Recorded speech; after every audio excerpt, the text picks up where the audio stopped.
ಸ್ವಾಗತವನ್ನ ಕೋರ್ತೀನಿ. ಇವತ್ತು ಒಂದು ವಿಶೇಷವಾಗಿರ್ತಕ್ಕಂಥ ವಿಡಿಯೋವನ್ನು ತಂದಿದ್ದೀನಿ. ಅದು ಬಂದ್ಬಿಟ್ಟು 2022ರ ಮಾರ್ಚ್ ಮತ್ತು ಏಪ್ರಿಲ್ ತಿಂಗಳಲ್ಲಿ ನಡೆಯಲಿರ್ತಕ್ಕಂಥ SSLC ಮುಖ್ಯ ಪರೀಕ್ಷೆಯ ತಾತ್ಕಾಲಿಕ ವೇಳಾಪಟ್ಟಿಯನ್ನ. ಸೊ ಈ ವೇಳಾಪಟ್ಟಿಯನ್ನ ಕರ್ನಾಟಕ ಪ್ರೌಢಶಿಕ್ಷಣ ಪರೀಕ್ಷಾ ಮಂಡಳಿ ಮಲ್ಲೇಶ್ವರಂ ಬೆಂಗಳೂರು ಅವರು 5 ಜನವರಿ 2022ಕ್ಕೆ ಒಂದು ಬಿಡುಗಡೆಯನ್ನ ಮಾಡಿದ್ದಾರೆ. ಈ ತಾತ್ಕಾಲಿಕ ವೇಳಾಪಟ್ಟಿಗೆ ಅವರು ಏನ್ ಮಾಡಿದ್ದಾರೆ, ಆಕ್ಷೇಪಣೆಗಳನ್ನ ಕೇಳಿದ್ದಾರೆ. ಸೊ ನೀವುಗಳು ಆಕ್ಷೇಪಣೆಗಳನ್ನ ಸಲ್ಲಿಸುವರಿದ್ರೆ ಅದು ಬಂದ್ಬಿಟ್ಟು 6 ಜನವರಿ 2022ರಿಂದ 14 ಜನವರಿ 2022ವರೆಗೆ ಆಕ್ಷೇಪಣೆಗಳನ್ನ ನಿರ್ದೇಶಕರು ಪರೀಕ್ಷೆಗಳು ಕರ್ನಾಟಕ ಪ್ರೌಢಶಿಕ್ಷಣ ಪರೀಕ್ಷಾ ಮಂಡಳಿ 6ನೇ ಅಡ್ಡ ರಸ್ತೆ ಮಲ್ಲೇಶ್ವರಂ ಬೆಂಗಳೂರು ಇವರಿಗೆ ತಾವೇನ್ ಮಾಡಬಹುದು ಅಂತಂದ್ರೆ ಸೊ ಅಬ್ಜೆಕ್ಷನ್ಸ್ ಗಳನ್ನ ಫೈಲ್ ಮಾಡಬಹುದು.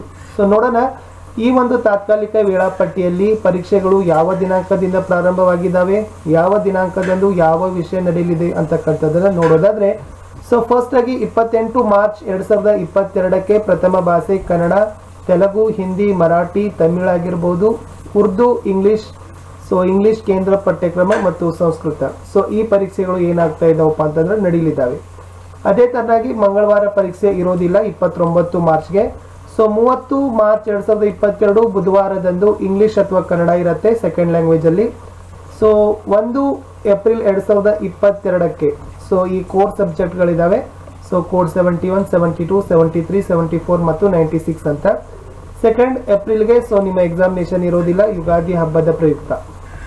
ಸೊ 4th ಏಪ್ರಿಲ್ಗೆ ಸೊ ಕೋರ್ ಸಬ್ಜೆಕ್ಟ್ ಮ್ಯಾಥಮೆಟಿಕ್ಸ್ ಇದೆ ಸೋಮವಾರ. ಆಮೇಲೆ 6 ಏಪ್ರಿಲ್ 2022 ಬುಧವಾರದಂದು ಕೋರ್ ಸಬ್ಜೆಕ್ಟ್ ಸೋಷಿಯಲ್ ಸೈನ್ಸ್ ಇದೆ. ಸೊ ನಡುವೆ ಒಂದಿನ ಗ್ಯಾಪ್ ಕೊಟ್ಟಿದ್ದಾರೆ 5th ಏಪ್ರಿಲ್ಗೆ. ಇನ್ನು ಮುಂದೆ ಥರ್ಡ್ ಲ್ಯಾಂಗ್ವೇಜ್ ನೋಡೋದಾದ್ರೆ ಎಸ್ ಹಿಂದಿ ಇದೆ, ಕೇಂದ್ರ ಪಠ್ಯಕ್ರಮ ಇದೆ, ಮತ್ತೆ ಸ್ಟೇಟ್ ಸಿಲೆಬಸ್ ಹಿಂದಿನೂ ಕೂಡ ಇಟ್ಟಿದ್ದಾರೆ. Kannada, English, Arabic, Persian, Urdu, Sanskrit, Konkani, Tulu ಇದಾವೆ ಥರ್ಡ್ ಲ್ಯಾಂಗ್ವೇಜ್ ಅಲ್ಲಿ. NSQF ಸಬ್ಜೆಕ್ಟ್ಗಳನ್ನ ಸಹಿತ 8 ಏಪ್ರಿಲ್ 2022 ಶುಕ್ರವಾರದಿಂದ ಇಟ್ಟಿದ್ದಾರೆ. ಸೊ ಅದಾದ ನಂತರ 9 ಮತ್ತು 10ಕ್ಕೆ ರಜೆಗಳಿದಾವೆ. ಕಡೆಯದಾಗಿ 11 ಏಪ್ರಿಲ್ ಸೋಮವಾರರಂದು ಕೋರ್ ಸಬ್ಜೆಕ್ಟ್ ಸೈನ್ಸ್ ಪೇಪರ್ ಇದೆ. ಸೊ ಇಷ್ಟು ಏನ್ ಮಾಡಿದಾರಪ್ಪ ಅಂತಂದ್ರೆ ವಿಶೇಷವಾಗಿ ಈ ವರ್ಷ ಏನ್ ಮಾಡಿದ್ದಾರೆ, ನಿಗದಿಪಡಿಸಿದ್ದಾರೆ SSLC ಪರೀಕ್ಷೆಯ ತಾತ್ಕಾಲಿಕ ಒಂದು ವೇಳಾಪಟ್ಟಿಯನ್ನ. ಸೊ ತಾವುಗಳು ಸಹಿತ ನೋಡಬಹುದು. ಏನಾದರೂ ಹಬ್ಬ ಹರಿದಿನ ಅಥವಾ ವಿಶೇಷತೆ ಇತ್ತಂದ್ರೆ ಆಕ್ಷೇಪಣೆಗಳನ್ನ ಬಹುಶಃ ತಾವುಗಳು ಯಾವುದೇ ಆಕ್ಷೇಪಣೆಗಳು ಇರೋದಿಲ್ಲ. ಯಾಕಂದ್ರೆ ತಾತ್ಕಾಲಿಕ ವೇಳಾಪಟ್ಟಿಯನ್ನ ಎಲ್ಲಾ ಅಂಶಗಳನ್ನ ಗಮನಿಸಿಕೊಂಡೇ ಅವ್ರು ಮಾಡಿರ್ತಾರೆ. ಅದಾದ ನಂತರ ಕೂಡ ತಾವು ಆಕ್ಷೇಪಣೆಗಳನ್ನು ಮುಕ್ತವಾಗಿ ಸಲ್ಲಿಸಲಿಕ್ಕೆ ಪೋಷಕರು ಮತ್ತು ವಿದ್ಯಾರ್ಥಿಗಳಿಗೆ ಅವಕಾಶವನ್ನ ಬೋರ್ಡ್ನವರು ಕೊಟ್ಟಿದ್ದಾರೆ.